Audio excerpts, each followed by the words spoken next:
नमस्कार दोस्तों, बहुत बहुत स्वागत है आपका हमारे यूट्यूब चैनल पढ़ते रहो विद आर रंजन पर।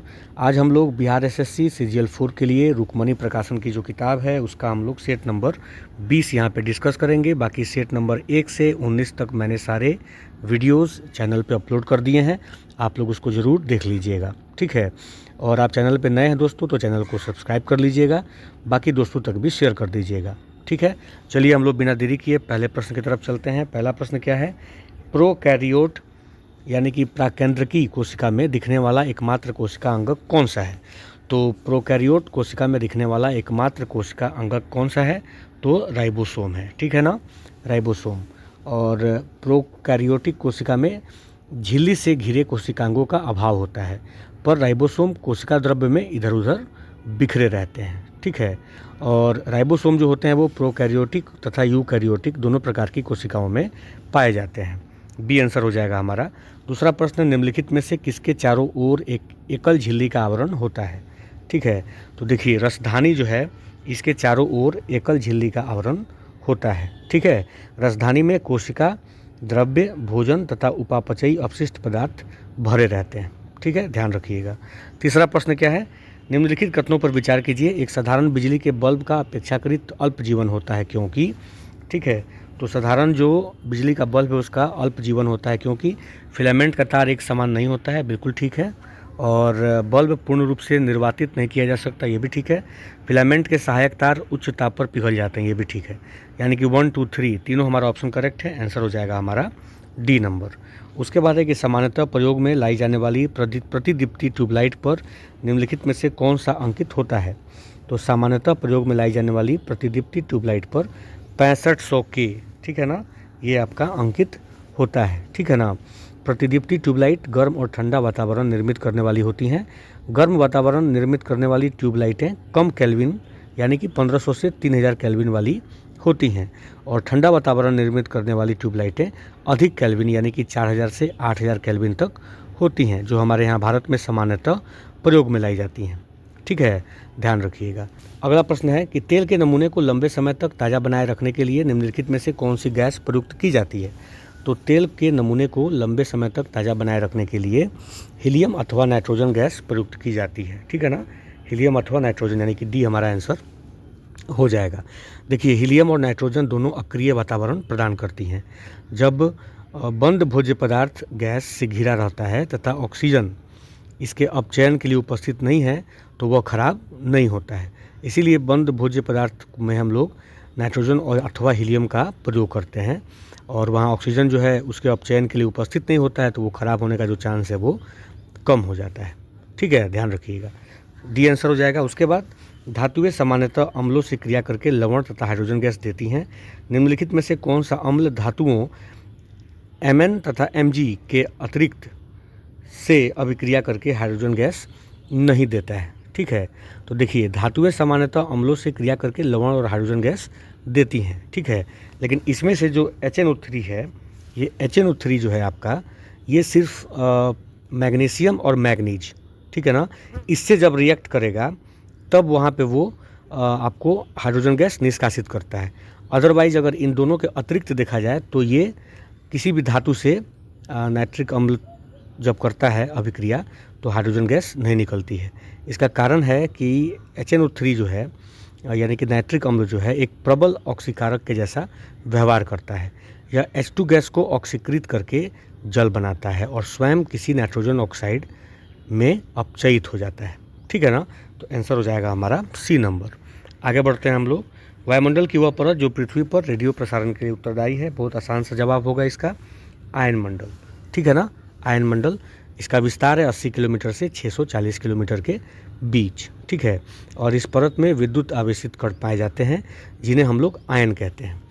पृथ्वी से भेजी गई रेडियो तरंगें इस परत से वापस लौट आती हैं, जिससे पृथ्वी पर संचार, रेडियो और टेलीविज़न का प्रसारण सुगम हो पाता है। अगला प्रश्न क्या है कि निम्नलिखित में से कौन सा कारक विषम जलवायु प्रकार के लिए मुख्यतः उत्तरदायी है?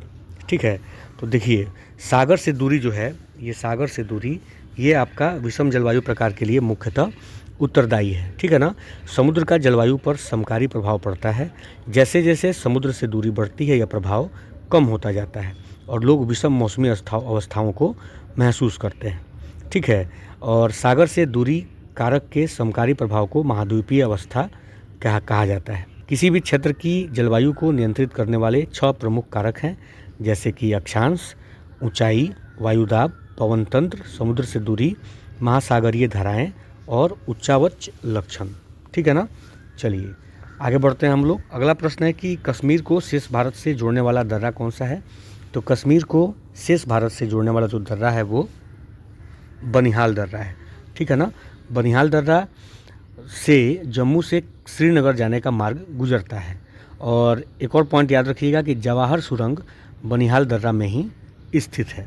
ठीक है ना। अगला प्रश्न क्या है, अनोखी वनस्पति और जीव जंतुओं का घर के रूप में प्रसिद्ध विश्व की सबसे बड़ी नदी योजना अमेजन निम्नलिखित में से किस देश में अवस्थित है। ठीक है, तो यह जो अमेजन है आपका ब्राज़ील में अवस्थित है। ठीक है, आप जरूर जानते होंगे अमेजन नदी दुनिया की सबसे बड़ी नदी है। अपवाह के आधार पर अगर हम लोग देखें तो अमेजन नदी दुनिया की सबसे बड़ी नदी है। लंबाई के आधार पर देखेंगे तो दुनिया की सबसे लंबी नदी नील नदी है। ठीक है ना, ध्यान रखना है। और अमेजन नदी जो है Brazil, French Guiana, Bolivia, Peru, Ecuador, Colombia, Venezuela और सूरीनाम जैसे देशों से प्रवाहित होती है। ठीक है, आगे बढ़ते हैं। हिमालय पर्वत की उत्पत्ति किस काल में हुई थी। तो हिमालय पर्वत की जो उत्पत्ति है वो टर्शियरी काल में हुई थी। ठीक है ना। टर्शियरी युग जो है पृथ्वी के भूगर्भिक इतिहास में 70 मिलियन वर्ष पूर्व से 10 लाख वर्ष तक का काल माना जाता है। ठीक है, फिर टर्शियरी युग को आप 5 भागों में बांट सकते हैं, जैसे कि पैलियोगोसीन, इयोसीन, ओलिगोसीन, मायोसीन और प्लायोसीन। ठीक है, हिमालय की उत्पत्ति आज से लगभग 5 करोड़ वर्ष पूर्व का माना जाता है। और हिमालय जो है एक मोड़दार यानी कि वलित पर्वत का उदाहरण है, ये भी आपको ध्यान रखना है। अगला प्रश्न है कि बिहार का सर्वाधिक लिंगानुपात वाला जिला कौन सा है। तो बिहार में सर्वाधिक जो लिंगानुपात है वो गोपालगंज का है। ठीक है, और कितना है तो 1000 पुरुष पे 1021 महिलाओं का वहाँ पे लिंगानुपात है। ठीक है, 2011 की जनगणना के अनुसार। ठीक है ना। और बिहार में सबसे कम अगर देखा जाए लिंगानुपात तो ये भी ध्यान रखिएगा, मुंगेर जो है वहाँ सबसे कम है। ठीक है, मैं यहाँ लिख देता हूँ, मुंगेर का सबसे कम है। ठीक है ना। और मुंगेर का कितना है तो 879, ध्यान रखिएगा 879। ठीक है, आगे बढ़ते हैं। भारत में शंकुधारी वन कहाँ पाए जाते हैं। तो भारत में जो शंकुधारी वन है वो हिमालय के क्षेत्रों में पाए जाते हैं। ठीक है, सी आंसर हमारा हो जाएगा। उसके बाद है कि 2011 की जनगणना के अनुसार निम्नलिखित में से बिहार के जिलों का कौन सा समूह जनसंख्या का सही अवरोही क्रम दर्शाता है। ठीक है, तो सबसे ज़्यादा जो जनसंख्या है किस जिला का है, पटना का है। पटना के बाद पूर्वी चंपारण है, उसके बाद मुजफ्फरपुर है, उसके बाद मधुबनी है और उसके बाद गया है। ठीक है ना, तो ए आंसर हमारा हो जाएगा। पटना, पूर्वी चंपारण, मुजफ्फरपुर, मधुबनी और गया, इन लोगों का अवरोही क्रम में सबसे ज़्यादा से धीरे धीरे कम होता जा रहा है जनसंख्या। चलिए अगला प्रश्न देखते हैं। अगला प्रश्न है कि निम्नलिखित शैल तंत्रों में से कौन भारत के कोयला भंडार का प्रमुख स्रोत है। ठीक है, तो प्रमुख स्रोत जो है कोयला भंडार का वो भारत में आपका गोंडवाना तंत्र है। ठीक है ना। और भारत में देखिए कोयला 2 क्षेत्रों में विशेष रूप में पाया जाता है, गोंडवाना क्षेत्र में और तृतीय कल्प क्षेत्र में। ठीक है, गोंडवाना क्षेत्र का जो कोयला होता है वो उच्च श्रेणी का होता है। इसमें राख की मात्रा अल्प होती है और ताप की जो उत्पादन शक्ति है वो अधिक होती है। ठीक है, भारत का अधिकांश कोयला गोंडवाना क्षेत्र से ही प्राप्त होता है और यहाँ सबसे ज़्यादा बिटुमिनस कोयले की प्राप्ति होती है। ठीक है, ध्यान रखिएगा, बी आंसर हो जाएगा। रबड़ किस प्रकार के वनस्पति की श्रेणी में आएगा। तो रबड़ देखिए आपका आता है उष्णकटिबंधीय सदाबहार वन। ठीक है ना, इस वनस्पति क्षेत्र में आता है उष्णकटिबंधीय सदाबहार वन वनस्पति क्षेत्र।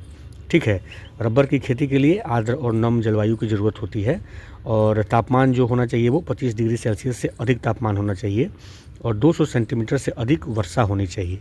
ठीक है, भारत में रबर की खेती कहाँ पे होती है मुख्य रूप से। तो केरल, कर्नाटक, तमिलनाडु और अंडमान निकोबार द्वीप समूह में होती है। ठीक है, अगले प्रश्न की तरफ चलते हैं। सिल्वर नाइट्रेट का घोल किसी एक के अध्ययन में इस्तेमाल होता है। तो सिल्वर नाइट्रेट का जो घोल है वो इस्तेमाल होता है किसके अध्ययन में, गोल्जी उपकरण के अध्ययन में। ठीक है ना, गोल्जी उपकरण के अध्ययन में सिल्वर नाइट्रेट का जो घोल है उसका प्रयोग हम लोग करते हैं। इस विधि को हम लोग ब्लैक रिएक्शन के नाम से जानते हैं। इसमें सिल्वर नाइट्रेट के दुर्बल घोल का उपयोग किया जाता है और यह कोशिका की सर्वाधिक कोमल शाखाओं की प्रक्रियाओं तथा प्रक्रमों का मार्ग पहचानने में महत्वपूर्ण भूमिका निभाता है, ठीक है ना। और गोल्जी उपकरण जो है आपका कोशिका का परिवहन नियंत्रक है, ये भी आपको ध्यान रखना है। अगला प्रश्न है कि निम्नलिखित में से कौन सी संरचना ऊतकों की मरम्मत तथा अंगों में खाली स्थान को भरने में सहायता करती है, ठीक है। तो देखिए ये जो गर्तिका है एरियोलर, ये जो एरियोलर है ये ऊतकों की मरम्मत और अंगों में खाली स्थान को भरने में सहायता करता है, ठीक है। गर्तिका संयोजी ऊतक ढीला संयोजी ऊतक है, ठीक है ना। और यह आंतरिक अंगों को सहारा प्रदान करता है। यह ऊतकों की मरम्मत में भी सहायता करता है। यह उपकला ऊतक को नीचे स्थित अन्य ऊतकों से जोड़ता है। यह चारों ओर के ऊतकों के लिए जल तथा लवणों को भी संचित करता है। लगभग सभी कोशिकाएं अपने पोषक तत्व गर्तिका से ही प्राप्त करती हैं तथा अपने वर्ज्य पदार्थ भी गर्तिका में मुक्त करती हैं, ठीक है। चलिए आगे देखते हैं। अगला प्रश्न क्या है, मानव शरीर की आंतरिक संरचना के अवलोकन के लिए प्रयोग में आने वाली परिकलित टोमोग्राफी के लिए निम्नलिखित में से कौन सी प्रयोग मिलाई जाती है, ठीक है। तो देखिए ये जो आपका होगा इसका आंसर क्या हो जाएगा, एक्सरेज, ठीक है ना। एक्सरेज जो है ये मानव शरीर की आंतरिक संरचना के अवलोकन के लिए परिकलित टोमोग्राफी में प्रयोग किया जाता है और इसके द्वारा वस्तुओं के 2 विमीय और त्रिविमीय चित्र जो हैं वो लिए जाते हैं, ठीक है। चलिए आगे देखते हैं। चलिए अगला प्रश्न क्या है, अगला प्रश्न है निम्नलिखित प्राकृतिक तत्वों पर विचार कीजिए। स्थलीय तापन, प्रकाश परावर्तन, प्रकाश अपवर्तन, प्रकाश विवर्तन, इनमें से किस तथ्य के कारण मरीचिका बनती है, ठीक है। तो देखिए मरीचिका बनने का जो इसमें कारण हो जाएगा वो आपका कौन हो जाएगा, एक तो स्थलीय तापन और एक प्रकाश का अपवर्तन, ठीक है। 1 और 3, ठीक है ना, सी आंसर हमारा हो जाएगा। देखिए स्थलीय तापन और प्रकाश अपवर्तन ये दोनों जो है मरीचिका बनने के कारण होते हैं। रेगिस्तान में स्थल के गर्म होने जाने से उसके संपर्क की वायु की परतें गर्म होकर विरल हो जाती हैं, अतः नीचे की वायु परतों का घनत्व ऊपर की वायु की परतों की तुलना में कम हो जाता है। इन विभिन्न परतों में प्रकाश का अपवर्तन इस प्रकार होता है कि प्रत्येक दशा में आपतन कोण का मान क्रांतिक कोण के मान से अधिक हो जाता है और इस घटना को हम लोग पूर्ण आंतरिक परावर्तन भी कहते हैं। इस क्रिया से स्थल के स्थान पर जल का भ्रम होने लगता है और इसी दृष्टि भ्रम को हम लोग मरीचिका के नाम से जानते हैं। तो आंसर हो जाएगा हमारा सी नंबर, ठीक है। उसके बाद देखिए ऑक्सीजन, फ्लोरीन और कौन सा है, नाइट्रोजन की परम आणवीय त्रिज्याओं का बढ़ता हुआ सही क्रम निम्नलिखित में से कौन सा है, ठीक है। तो देखिए हम लोग का क्या पूछ रहा है, बढ़ता हुआ सही क्रम पूछ रहा है। तो पहले हो जाएगा आपका फ्लोरीन, उसके बाद हो जाएगा ऑक्सीजन, उसके बाद हो जाएगा नाइट्रोजन, ठीक है ना। आधुनिक आवर्त सारणी में बाएं से दाएं जाने पर परमाणु क्रमांक बढ़ने के साथ परमाणुविक त्रिज्या घटने लगती है, ठीक है। तो फ्लोरीन, ऑक्सीजन और नाइट्रोजन का जो परमाणु क्रमांक है वो क्रमशः हम लोग देखें तो 9, 8 और 7 है, ठीक है। अतः N से F तक परमाणुविक त्रिज्या जो है वो घटती जाएगी, ठीक है। चलिए आगे बढ़ते हैं। सोने का परमाणु भार 197 है। सोने के 2.2 × 10⁻23 परमाणुओं का अनुमानित भार क्या होगा, ठीक है। तो ये आप लोग एक काम करिए, आप लोग इसको बना के सॉल्व कीजिएगा और मुझे इसका आंसर कमेंट में बताइएगा कि आपका आंसर इसमें से कौन होगा। 72 ग्राम होगा, 23 ग्राम होगा, 2.2 ग्राम होगा या 2 ग्राम होगा, ठीक है। और आप लोग कमेंट कीजिए, देखते हैं कि आप लोग इसको सॉल्व कर पाते हैं कि नहीं और मुझे बताइएगा ज़रूर ताकि मैं इसका सॉल्यूशन आपको बता सकूं, ठीक है। चलिए कठोर जल साबुन के साथ झाग उत्पन्न नहीं करता है, क्योंकि तो कठोर जल साबुन के साथ झाग उत्पन्न नहीं करता है क्योंकि कठोर जल में अविलय कैल्शियम तथा मैग्नीशियम के सल्फेट या क्लोराइड घुले होते हैं, ठीक है। तो ये आपका ए आंसर हो जाएगा, ठीक है। अगला प्रश्न है ग्रेट विक्टोरियन जो मरुस्थल है वो कहाँ स्थित है। तो बहुत आसान सा जवाब होगा इसका, कहाँ पे है, ऑस्ट्रेलिया में है, ठीक है ना। ऑस्ट्रेलिया के दक्षिण और दक्षिण पश्चिम में विस्तारित है और यह ऑस्ट्रेलिया का सबसे बड़ा मरुस्थल है और यह एक उष्ण मरुस्थल का उदाहरण है, ठीक है, ध्यान रखिएगा। उसके बाद है कि शक्कर नगर चीनी का एक प्रमुख उत्पादन क्षेत्र है जो कहाँ पे है, तो शक्कर नगर जो है आपका तेलंगाना में है, ठीक है, और यह चीनी का एक प्रमुख उत्पादक क्षेत्र है, ठीक है ना, ध्यान रखिएगा। और तेलंगाना राज्य के निजामाबाद ज़िले में स्थित है, ये भी आपको ध्यान रखना है। उसके बाद है कि मकर रेखा नहीं गुजरती है। तो इसमें देखिए मकर रेखा पराग्वे से गुजरती है, ब्राज़ील से गुजरती है, अर्जेंटीना से गुजरती है, बोलीविया से जो है आपका मकर रेखा नहीं गुजरती है, ठीक है ना। बोलीविया जो है आपका दक्षिण अमेरिका का एक स्थल रुद्र देश है और इसकी राजधानी है सुक्रे, ठीक है ना। और यहाँ से आपका जो मकर रेखा है वो नहीं गुजरती है, ठीक है। अंडमान निकोबार की सबसे ऊंची चोटी सैंडल पीक किस द्वीप पर स्थित है? तो अंडमान निकोबार की जो सबसे ऊंची चोटी है वो आपका उत्तरी अंडमान में स्थित है, ध्यान रखिएगा, उत्तरी अंडमान में स्थित है, ठीक है। भारत के राष्ट्रपति के चुनाव में निम्नलिखित में से किसका विधान नहीं है? ठीक है, तो भारत के जो राष्ट्रपति का चुनाव में आनुपातिक प्रतिनिधित्व पद्धति है, एकल संक्रमणीय मत है, गुप्त मतदान है, सभी मतों का सामान्य मूल्य, ये आपका जो है ये वाला विधान नहीं है। विधायक और संसद सदस्य जो होते हैं, सांसद जो होते हैं, उनके मतों का मूल्य एक समान नहीं होता है, ठीक है। राष्ट्रपति के निर्वाचक मंडल में लोकसभा और राज्यसभा के निर्वाचित सदस्य और सभी राज्यों के विधानसभा के निर्वाचित सदस्य तथा दिल्ली और पुडुचेरी के विधानसभा के निर्वाचित सदस्य भाग लेते हैं, ठीक है। अनुच्छेद 55 में राष्ट्रपति के निर्वाचन की प्रक्रिया का उल्लेख है, ठीक है। आगे बढ़ते हैं। भारत एक धर्मनिरपेक्ष राज्य है, इसका मतलब है कि भारत राज्य, ठीक है, तो इसका मतलब ये है कि भारत राज्य जो है वो आपका किसी निश्चित धर्म का समर्थन नहीं करता है। धर्मनिरपेक्ष राज्य का अर्थ होता है ऐसा राज्य जहाँ किसी विशेष धर्म का प्रभाव नहीं रहता है बल्कि सभी धर्मों का समान रूप से महत्व रहता है, ठीक है ना। चलिए, संविधान की अनुसूची 6 इनमें से किस राज्य में लागू नहीं होती है? ठीक है, तो देखिए अनुसूची 6 जो है आपका असम में लागू होता है, त्रिपुरा में होता है, मेघालय में होता है, मणिपुर में अनुसूची 6 जो है वो लागू नहीं होता है, ठीक है। छठी अनुसूची में असम है, मेघालय है, त्रिपुरा है, मिजोरम है, ठीक है ना, ध्यान रखना है। चलिए आगे बढ़ते हैं। आर्टिकल 35A संविधान में कब जोड़ा गया था? तो आर्टिकल 35A को जोड़ा गया था कब? 1954 में, ठीक है।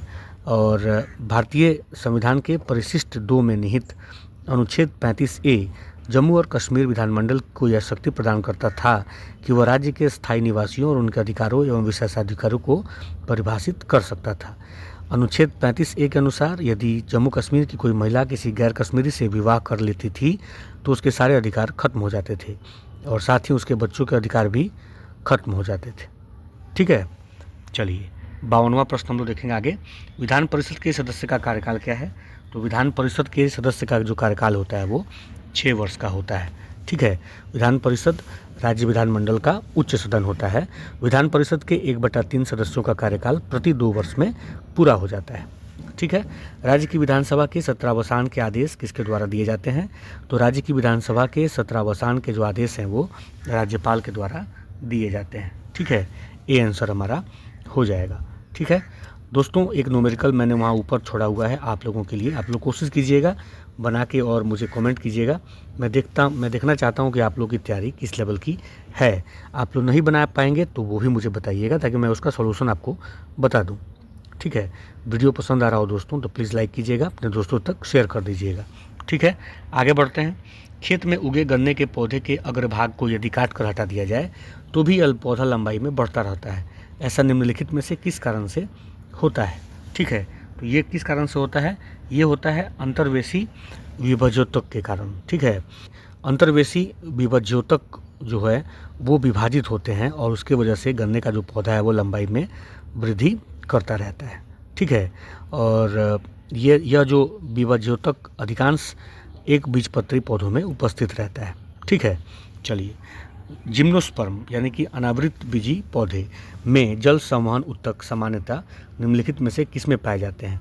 तो जिम्नोस्पर्म में जो जल संवहन ऊतक होते हैं वो सामान्यतः पाए जाते हैं वाहिनिकाओं में, ठीक है ना, वाहिनिकाओं में, ठीक है। जाइलम वाहिनिकाओं में एक लंबी पतली तथा चपटे सिरों वाली कोशिका विद्यमान होती है। यह मृत तथा लिंगनीकृत कोशिकाएं हैं जो न केवल जल तथा खनिजों का संवहन करती हैं बल्कि यांत्रिक सहारा भी प्रदान करती हैं। चलिए अगला प्रश्न देखते हैं कि द्रव बूंद की संकुचित होकर न्यूनतम क्षेत्र घेरने की प्रवृत्ति का कारण क्या होता है? तो द्रव बूंद की संकुचित होकर न्यूनतम क्षेत्र घेरने की जो कारण है वो है आपका पृष्ठ तनाव, ठीक है, पृष्ठ तनाव, ठीक है। जब किसी द्रव बूंद को किसी बाहरी बल के अधीन छोड़ते हैं तो यह सिकुड़कर गोलाकार हो जाती है। पृष्ठ तनाव द्रवों के मध्य वह गुण है जिसके कारण वह न्यूनतम पृष्ठीय क्षेत्रफल प्राप्त करने की प्रवृत्ति रखते हैं। पृष्ठ तनाव के कारण जल बूंद गोलाकार होती है क्योंकि दिए गए आयतन पर गोला न्यूनतम पृष्ठीय क्षेत्रफल रखता है, ठीक है ना। चलिए आगे बढ़ते हैं। अगला प्रश्न क्या है, निम्नलिखित में से कौन सी भारतीय संविधान की विशेषता नहीं है। ठीक है, तो देखिए, संघात्मक शासन प्रणाली है, बिल्कुल ठीक है। संविधान सभा द्वारा निर्मित है। संसदात्मक शासन प्रणाली है। एक अलिखित संविधान, बिल्कुल नहीं, ये जो है हमारा विशेषता नहीं है। हमारा जो संविधान है वो तो दुनिया का सबसे बड़ा लिखित संविधान है। ठीक है ना। बिहार में पहली बार निर्वाचित लोकप्रिय सरकार कब बनी थी? तो बिहार में पहली बार जो निर्वाचित लोकप्रिय सरकार बनी थी वो 1937 में बनी थी। ठीक है। भारत सरकार अधिनियम 1935 के तहत भारतीयों को प्रांतीय शासन प्रबंध का अधिकार मिला और उसी के फलस्वरूप 1937 में प्रांतीय विधानसभाओं के चुनाव हुए और बिहार में कांग्रेस को पूर्ण बहुमत प्राप्त हुआ। ठीक है। 1 अप्रैल 1937 को मोहम्मद यूनुस के नेतृत्व में बिहार में पहला भारतीय मंत्रिमंडल बना और लेकिन कांग्रेस ने इस मंत्रिमंडल का विरोध किया। मोहम्मद यूनुस के अंतरिम मंत्रिमंडल से त्यागपत्र देने के बाद 20 जुलाई 1937 को श्री कृष्ण सिंह के नेतृत्व में कांग्रेस ने मंत्रिमंडल का गठन किया। ठीक है, ध्यान रखिएगा। उसके बाद चलिए, राजा राम मोहन राय के द्वारा चलाया गया सुधार आंदोलन क्या था? तो राजा राम मोहन के द्वारा जो चलाया गया था सुधार आंदोलन वो था आपका ब्रह्म समाज। ठीक है ना, ब्रह्म समाज। और इसकी स्थापना हुई थी 20 अगस्त 1828 को। ठीक है। और राजा राम मोहन राय जो थे वो उनके अतुलनीय प्रयास के ही फलस्वरूप 1829 में लॉर्ड विलियम बेंटिंग के कार्यकाल के दौरान सती प्रथा का अंत किया गया था। ठीक है, ध्यान रखिएगा। और राजा राम मोहन राय को आधुनिक भारत का प्रथम नेता, नव जागरण का अग्रदूत, नए भारत का पैगंबर, भारतीय पुनर्जागरण का जनक और भारत में सुधार आंदोलन का प्रथम प्रवर्तक माना जाता है। ठीक है। 1798 ईस्वी में भारत का गवर्नर जनरल कौन बनकर आया था? तो 1798 में आया था लॉर्ड वेलेजली। ठीक है ना, ध्यान रखिएगा। और यही जो वेलेजली था इसने सहायक संधि लागू किया था। चलिए आगे देखते हैं। भूमिज विद्रोह किस वर्ष हुआ था? तो भूमिज विद्रोह हुआ था 1832 में। ठीक है। और ये कहाँ पे हुआ, प्रारंभ हुआ था? तो झारखंड क्षेत्र के जनजातियों के द्वारा। ठीक है। बिहार में मुगल स्थापत्य कला का सर्वश्रेष्ठ उदाहरण कौन सा है? तो बिहार में मुगल स्थापत्य कला का जो सर्वश्रेष्ठ उदाहरण है वो आपका पटना स्थित संगी मस्जिद, मनेर स्थित शाह दौलत का मकबरा, पटना में स्थित सैफ खान का मकबरा। ठीक है, उपयुक्त सभी, यानी कि डी आंसर हमारा हो जाएगा। ये तीनों जो है आपका, तीनों आपका बिहार में मुगल स्थापत्य कला का सर्वश्रेष्ठ उदाहरण है। ठीक है। चलिए, बहुदलीय व्यवस्था के बावजूद लंबे समय तक भारत में राजनीतिक परिदृश्य में कांग्रेस व्यवस्था का आधिपत्य बना रहा, यह किसने कहा था? तो ये कहा था रजनी कोठारी जी ने। ठीक है ना, रजनी कोठारी जी ने कहा था। चलिए आगे बढ़ते हैं हम लोग। 1857 के सैनिक विद्रोह का तत्कालिक कारण क्या था? तो 1857 के विद्रोह का जो तत्कालिक कारण था वो था सैनिकों को जो चर्बी युक्त जो कारतूस थे उसकी आपूर्ति। ठीक है, ये हमारा बी आंसर हो जाएगा। ठीक है ना। और आपको पता होगा कि मंगल पांडे का नाम इसमें आपको पता होगा। और 29 मार्च 1857 को मंगल पांडे नामक एक सैनिक ने बैरकपुर में गाय की चर्बी मिले कारतूसों को मुंह से काटने से स्पष्ट मना कर दिया था। और फिर मंगल पांडे ने अपने ऑफिसर पर गोली भी चला दी थी। और फिर 8 अप्रैल 1857 को मंगल पांडे को फांसी दे दी गई थी। कि अगला प्रश्न क्या देखते हैं। किसने नारा दिया, यदि संघर्ष ना हो, यदि जोखिम न लिया जाए तो जीवन अपना आधा आकर्षण खो देता है? ठीक है, तो ये कहा गया किसके द्वारा? ये कहा गया है सुभाष चंद्र बोस के द्वारा। ठीक है ना। उन्होंने ही कहा था कि यदि संघर्ष ना हो, यदि जोखिम ना लिया जाए तो जीवन अपना आधा आकर्षण खो देता है। ठीक है। और उनका एक बहुत फेमस नारा भी है, तुम मुझे खून दो मैं तुम्हें आज़ादी दूंगा। ठीक है, ध्यान रखिएगा। निम्नांकित में से कौन सा युग्म सही सुमेलित नहीं है? ठीक है, तो देखिए, कार्ल मार्क्स ने लिखा है दास कैपिटल्स। ठीक है। एम.के. गांधी ने हिंद स्वराज लिखा, राम मनोहर लोहिया ने विल टू पावर लिखा, Jawaharlal Nehru marks Gandhi and socialism, ये जवाहरलाल नेहरू की रचना नहीं है। ठीक है। इसके लेखक हैं अमिताभ भट्ट। मैं यहाँ लिख देता हूँ छोटा सा, अमिताभ भट्ट। ठीक है, ये भी आपको ध्यान रखना है। और ये जो हमारा पहला जो ऑप्शन है ये सही सुमेलित नहीं है, तो यही ए आंसर हमारा हो जाएगा। बाकी तीनों सही सुमेलित है। ठीक है। अगला प्रश्न क्या है? अगला है कि टेरिडोफाइटा में कौन सा अंग नहीं होता है? तो टेरिडोफाइटा में पुष्प अंग नहीं होता है। ठीक है, ए आंसर हमारा हो जाएगा इसमें पुष्प अंग जो है वो नहीं होता है। टेरिडोफाइटा सबसे पुराने संवहन तंत्र युक्त पादप हैं जिनका शरीर वायवीय प्ररोह तंत्र तथा भूमिगत जड़ तंत्र में विभेदित होता है। इनमें बहुकोशिकीय प्रजनन अंग पाए जाते हैं। चलिए अगला प्रश्न देखते हैं। सूची 1 को सूची 2 से हम लोगों को सुमेलित करना है। ठीक है, पहले सूची में क्या है, बिलिरुबिन और बिलीवर्डिन। ठीक है, तो बिलिरुबिन और बिलीवर्डिन जो है वो किससे हम लोग सुमेलित कर लेंगे, पित्त से। ठीक है ना, पित्त से। ठीक है, और ये जो बिलिरुबिन और बिलीवर्डिन है ग्रहणी में प्रवेश करने वाले पित्त में पित्त वर्णक के रूप में होते हैं। ठीक है, स्टार्च का जल अपघटन तो ये जो है आपका एमाइलेज के द्वारा होता है। ठीक है, और वसा का पाचन लाइपेज। ठीक है, ये सी हो जाएगा। लार ग्रंथि जो है आपका ये हो जाएगा आपका पैरोटिड। ठीक है, तो ए का 2, बी का 4, सी का 3 और डी का 1। आंसर क्या हो जाएगा आपका, बी हो जाएगा। ठीक है, चलिए आगे बढ़ते हैं। निम्न कथनों पर विचार कीजिए। एक तीक्ष्ण वृत्ताकार पथ पर तीव्र गति से जाता हुआ 4 पहियों वाला वाहन। ठीक है, तो एक तीक्ष्ण वृत्ताकार पथ पर तीव्र गति से जाता हुआ 4 पहियों वाला वाहन बाहरी पहियों पर उल्टेगा और बाहर की तरफ फिसलेगा। ठीक है, तो क्या हो जाएगा हमारा 1 और 3। ठीक है ना, बाहरी पहियों पर उल्टेगा और बाहर की तरफ फिसलेगा, तो क्या हो जाएगा हमारा आंसर, ए हो जाएगा। ठीक है, चलिए असहयोग आंदोलन प्रारंभ होने का कारण क्या था। तो असहयोग जो आंदोलन है उसका जो प्रारंभ होने का कारण था जालियांवाला बाग हत्याकांड। ठीक है ना, आप जानते होंगे कि जालियांवाला बाग हत्याकांड घटित कब हुई थी, 13 अप्रैल 1919 को, और यही मूल कारण था गांधी जी के द्वारा असहयोग आंदोलन प्रारंभ करने का। ठीक है ना, जालियांवाला बाग हत्याकांड बहुत क्रूर एक घटना थी, बहुत पीड़ादायी घटना थी, जिसमें जो अंग्रेज़ों के द्वारा जो समिति बनाई गई थी, हंटर समिति, उसने तो कहा था कि 379 व्यक्तियों की हत्या हुई है, लेकिन बाद में जब भारतीय लोगों ने, कांग्रेस पार्टी ने मदन मोहन मालवीय की अध्यक्षता में जांच समिति बनाई तो उस समिति ने कहा कि लगभग 1000 से अधिक व्यक्तियों की हत्या उसमें हुई है। और असहयोग आंदोलन का डेट याद रखिएगा, 1 अगस्त 1920।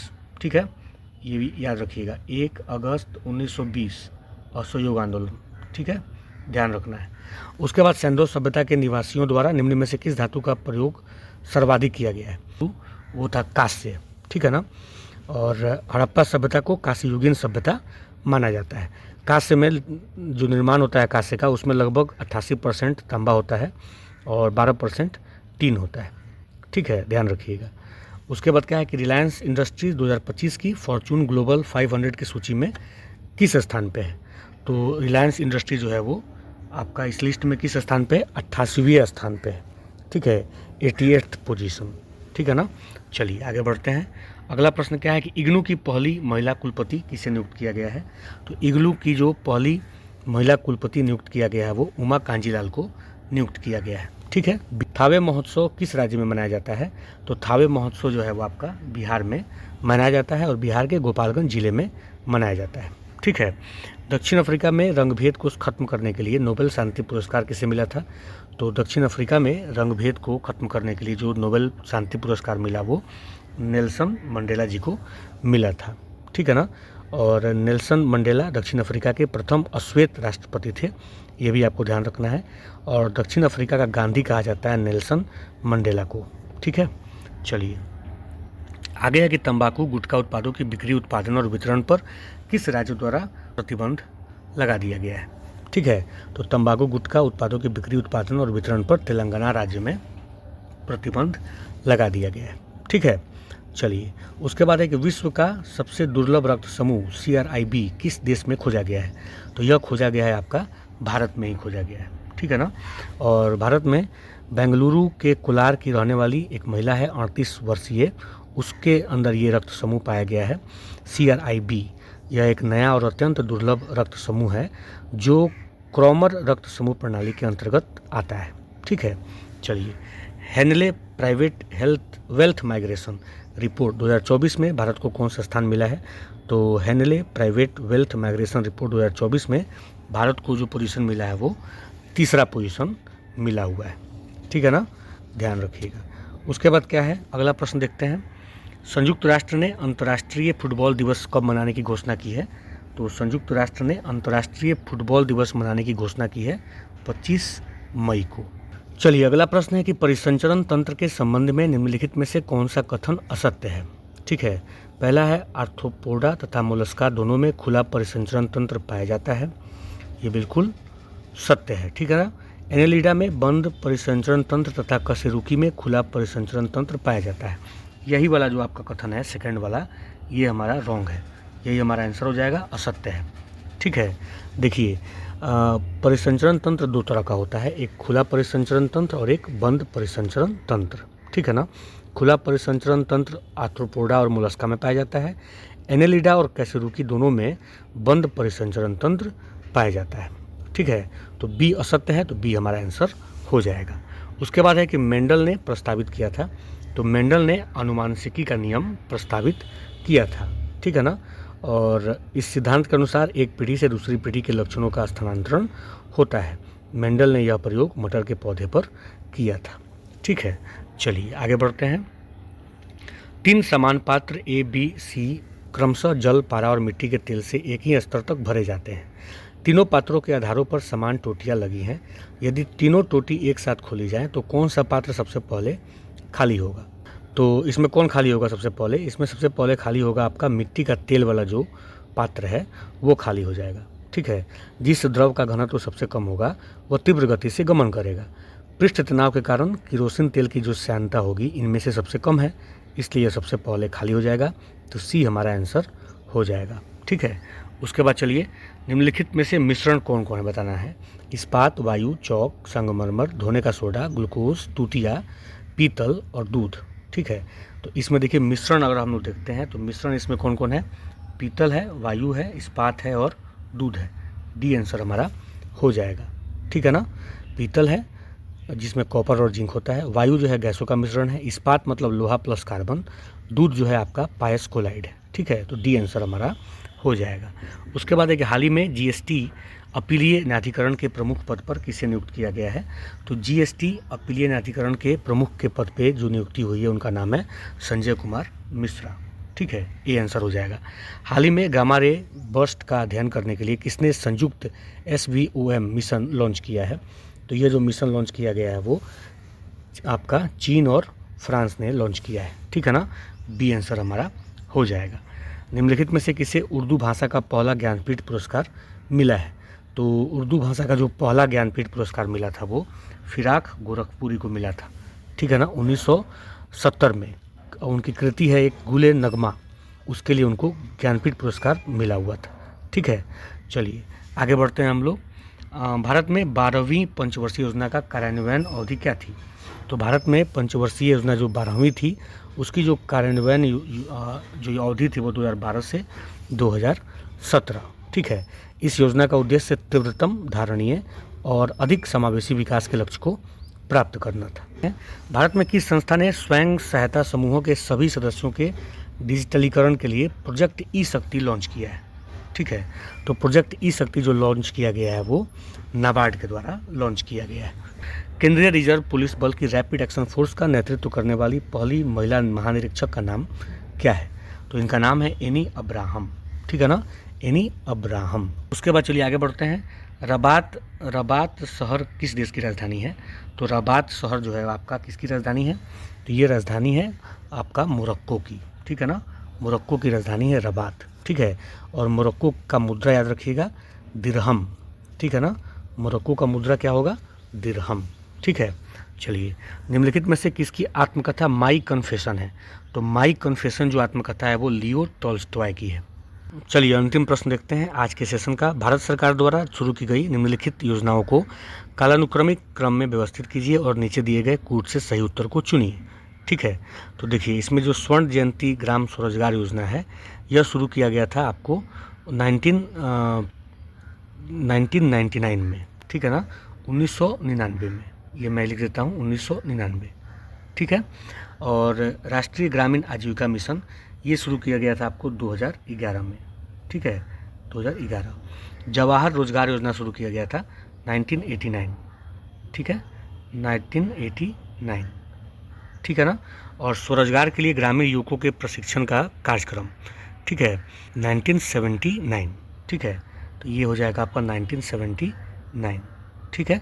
तो हम लोग क्या बताना है कि सबसे पहले कौन शुरू हुआ है। तो सबसे पहले चौथा नंबर स्वरोजगार के लिए ग्रामीण युवकों के प्रशिक्षण का कार्यक्रम 1979 में।